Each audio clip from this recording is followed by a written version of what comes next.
All right, listen up, scums. We're about to jack into the classic 1995 rulebook for Necromunda. Consider this your crash course on how to survive the rust and the grime of the underhive. Let's get to it. Your life might just depend on it. And yeah, that quote pretty much says it all, doesn't it? Necromunda is all about desperate chances. For every shot you get at glory, there are a dozen ways to end up as just another stain on the metal floor.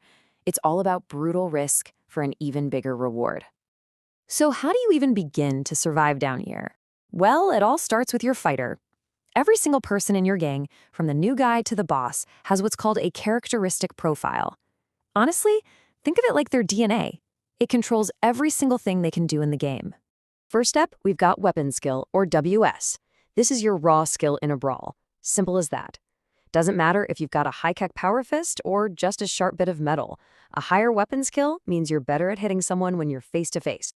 And on the flip side, you've got ballistic skill, or BS. In the cramped corridors of the underhive, a good shot can end a fight before it even really starts. This stat is everything when it comes to ranged attacks, from a simple pistol shot to laying down fire with a heavy machine gun. Then we get to the pure physical stuff. Strength is basically how hard you punch or stab. It makes your attacks more likely to actually hurt someone.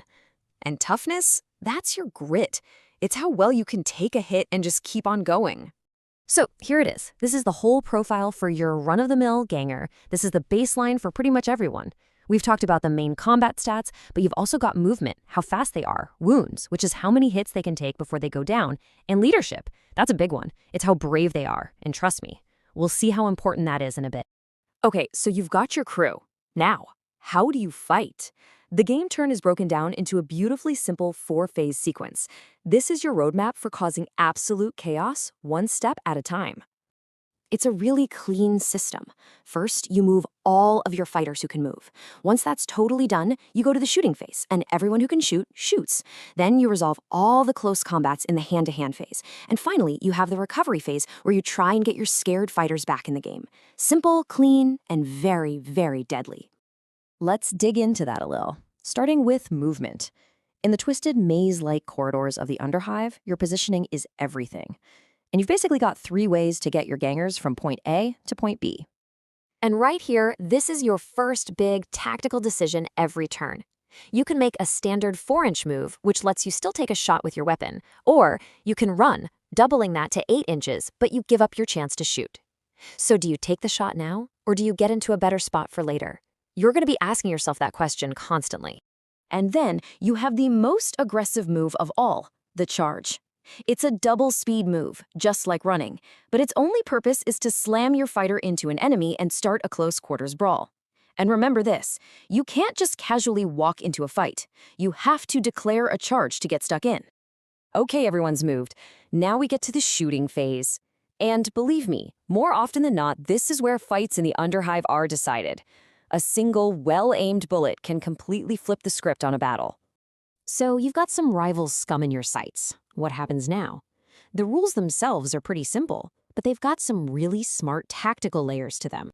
First off, you can only shoot what you can see, which is a 90-degree arc in front of you. Makes sense. Second, and this is important, you usually have to shoot at the closest enemy. But, and this is a big but, you can ignore that guy if there's another target further away who's an easier shot. So if the ganger right in front of you is hiding behind a wall, but some other chump is just standing out in the open, further back, you can totally take a pot shot at him instead.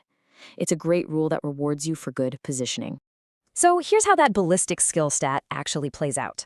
Your average ganger with a BS of 3 needs to roll a 4 or better on a 6-sided die to hit. A real sharpshooter with a BS of 4 only needs a 3. Here's a quick trick to remember. 7 minus your ballistic skill is the number you need to roll. The better you are, the easier it gets. But hitting your target isn't just about how good of a shot you are, it's about where your target is standing. Cover is, and I mean this, life or death in Necromunda. If your target is even just partially blocked, you get a -1 penalty to your roll. If they're mostly hidden, that's a -2. Staying out in the open in the underhive is basically a death wish. Now, check this out. Even a shot that doesn't actually wound somebody can have a massive effect. If a fighter is hit by any kind of gunfire, they are immediately pinned. They hit the deck face up, and they are basically out of the game for their next turn. This is how the game represents suppressive fire, and it's an amazing way to control the flow of the battle. But, sometimes you can't just solve your problems with a gun. And that's when things get up close and personal in hand-to-hand combat.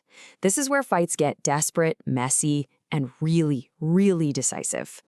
The system here is super elegant. It's an opposed roll. You and your opponent both roll a die, you add your fighter's weapon skill, and then you add in any other modifiers. Whoever gets the highest final combat score wins the round.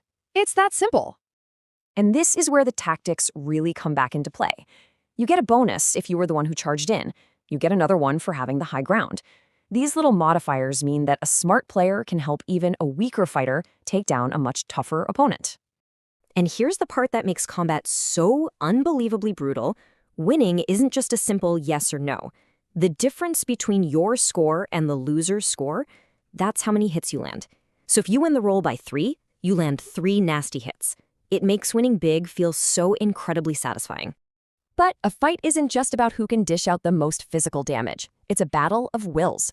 As your guys start dropping, your gang's courage is going to be tested. And believe me, a broken nerve can lose you the game just as fast as a bullet. This all comes down to what's called the bottle test. As soon as a quarter of your gang is either down or completely out of the fight, you have to check your nerve at the start of your turn. You roll 2 dice, and if that total is higher than your leader's leadership stat, your gang has had enough. They bottle out, they run for it, and you automatically lose. It also means taking out the enemy leader is a really, really good idea. And that's really the heart of it. The absolute essentials you need to get your first gang on the table and fighting. You know how to move, you know how to shoot, and you know how to fight. But knowing the rules is one thing. Using them to stay alive is something else entirely. So the question is, will you claim the underhive, or will it claim you?